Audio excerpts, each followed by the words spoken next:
And with me in the studio, two colleagues who've been following today's events minute by minute, our political editor, Laura Kinsberg, our North America editor, John Sopel. Laura, first of all, the very critical remarks overnight in that press interview which the President gave. Did they change during the course of the day or not?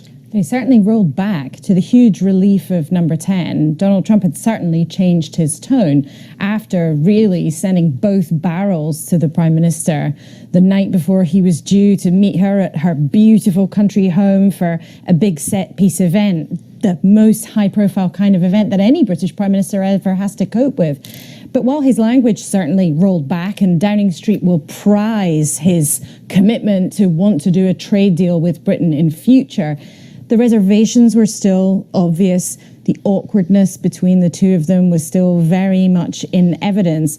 And the reason why really his criticism hurts is not just because that is the view of many people outside the UK, but it's also the view of many people in Theresa May's extremely fractious, grumpy Tory party right now, that her Brexit compromise, which, remember, is her biggest political project, is not quite what people voted for, not quite what people dreamed of if they were on the Leave side of the referendum. So today, Donald Trump did roll back, and in that sense, he spared her blushes.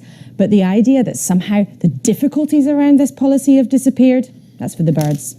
John, can we talk a little more about the tensions that were evident today again? This phrase that he used about the relationship between the US and the UK, the highest level of special, is that more than just a pretty form of words? Well, it is a pretty form of words, but British Prime Ministers are always flattered by the attention of an American president.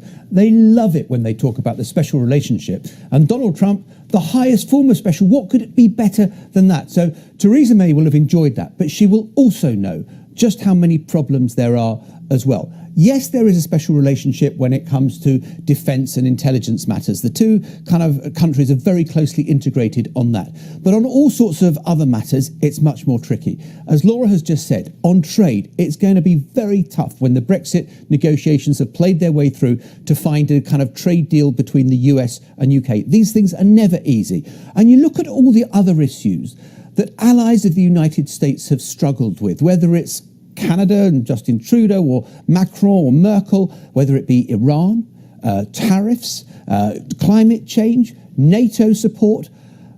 None of them have found Donald Trump easy to deal with. But let's not play down what happened today. We discovered that Donald Trump has a reverse gear, and he wound it back significantly from what he said in the Sun interview.